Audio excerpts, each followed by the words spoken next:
I had a discussion with the foreign minister of Austria here in Davos, in the margins of the World Economic Forum, and I have pleaded for a constructive approach from Austria in order to start a process which would lead us to the accession, because it is very important that Austria shows flexibility and a constructive attitude. And I have informed my colleague of the willingness of Romania to embark in the process of consultations together with the Commission, together with Austria and the other partners, in order to find solutions to the migration problems which are flagged by Austria, even if we do not recognize any kind of connection between our Schengen accession and the migration issues. And we agreed that we will work together to finally have a work plan, a roadmap towards accession. România a făcut deja un gest de deschidere către cooperare și atitudine constructivă, spune Bogdan Aurescu. Prin urmare, Bucureștiul speră ca Viena să răspundă cu o atitudine similară, a menționat șeful diplomației române. This is important, and we will continue to stay in touch in the near future. Also yesterday, the Romanian president, Mr. Iohannis, talked over phone with the Austrian president, Mr. van der Bellen, and they have discussed the same constructive approach that we need from behalf of Austria, and we decided to send back the ambassador of Romania to Vienna. We have called him for consultations in December after the vote which was cast by Austria against Romania in the Justice and Home Affairs Council. This is a gesture of openness towards cooperation, towards a constructive attitude, and we hope that the Austrian partners will respond with the same approach.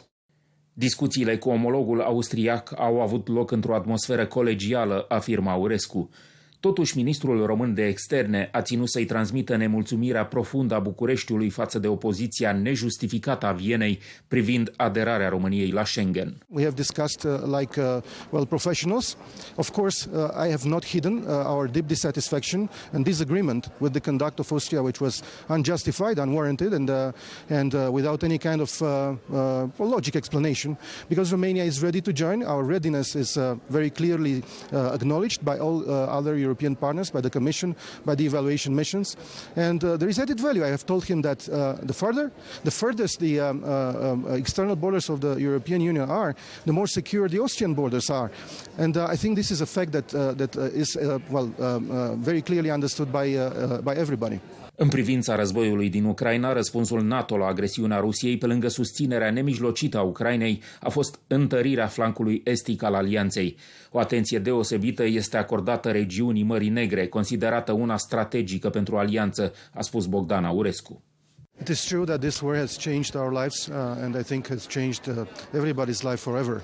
And I think after the 24th of February last year, we have entered into another type of international community. International relations have changed, and our diplomacy has changed. We had to adapt to a wartime diplomacy type of action, and anything had to adapt. And indeed, for Romania, which is the EU and NATO member state having the longest border with Ukraine, this represented a huge challenge because, of course, there are security challenges which are related to the war in Ukraine itself. But we have to acknowledge the fact that the war of Russia against Ukraine is not just a war against Ukraine. It is not just a war against security, regional security architecture. It is about the European and Euro-Atlantic security architecture. And there are also a lot of global effects. There are more crises within this crisis. There is a security crisis, but there are also an energy crisis. There is an impact on the food security at world level, and there are many other consequences that we are facing. We, of course, are affected by the security in the Black Sea region, and the security in the Black Sea region was affected. But at the same time, we have to be aware, and I'm saying this all the time to the Romanian citizens and also with our partners when we talk about these issues. We do not have to fear, because NATO is the strongest political military alliance in history, and the security of the allies has been consolidated through the decisions which were taken last year by the summit in March in Brussels, and especially by the summit in Madrid in June. And then the meeting of the foreign affairs ministers, which I hosted at the end of November in Bucharest, is confirming this. So our security is stronger now, and I think we shouldn't fear, even if we have to be aware of the threats which are prompted by this war Russia has unleashed against Ukraine. It's not a NATO-Russia war. It is a Ukraine-Russia war. But Ukraine is the victim of the aggression. Russia is the aggressor. And the victim of the aggression has to receive all support needed for as long as it is needed in order to cope with this, in order to fight the Russians, and in order to win this war. And that's why the allies, but also the EU and the EU member states are supporting Ukraine. And Romania, which was at the forefront, as you said, of all these efforts, because Romania has, again, the longest border with Ukraine among the EU and NATO member states, had to deal with the wave of refugees, had to deal with the big challenge of ensuring the transit of Ukrainian grain through Romania. And we have welcomed over 3.3 million Ukrainian refugees, and we have ensured the transit of over 11.2 million tons of Ukrainian grain through Romania. România, în calitate de vecin al Ucrainei, este gata să se implice în continuare în susținerea țării afectate de război, dar și în procesul de reconstrucție post-conflict, a mai spus șeful diplomației române. The humanitarian hub in Suceava was an important initiative of Romania, which was created together with the European Commission.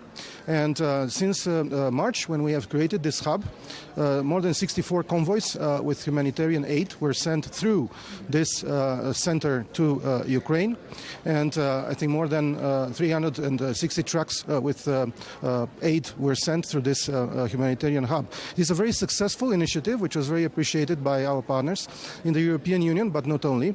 And I think it will continue to provide assistance to both Ukraine, but also to Moldova, because the Republic of Moldova also needs humanitarian assistance these times. As far as reconstruction is concerned, we are ready to embark, and we are in close contact with our Ukrainian friends to see what we can do in terms of providing concrete support, especially over the winter, because over the winter and after the bombardments, which affected a lot the civilian infrastructure in Ukraine needs concrete support. And of course, at the same time, we discuss also about the big effort regarding reconstruction in, of course, consultation with our European and Euro-Atlantic partners. I want to say one more thing. It's the infrastructure that we have put together in order to allow for the transit of Ukrainian goods, for Ukrainian grain through Romania, which amounts to almost half of what was transported through the EU solidarity lanes created by the European Union. This infrastructure will also be very useful in terms of providing assistance to Ukraine when the reconstruction will actually start. Un alt obiectiv al diplomației de la București este susținerea Ucrainei și a Republicii Moldova în procesul de aderare la Uniunea Europeană. We very much support the Ukraine's membership in the European Union, as we very much support the membership of the Republic of Moldova, because the two countries are to be taken together. When we speak about the European integration, we have supported the decision of last year of the European Council in June to allot the candidate status for both countries, and we support them in practical terms. We are ready to provide assistance to both countries in order to be able to negotiate when the negotiations for accession will start, and I'm confident that they would do their best in order to fulfill the conditions which were put in the European Commission's opinion of 17th of June last year.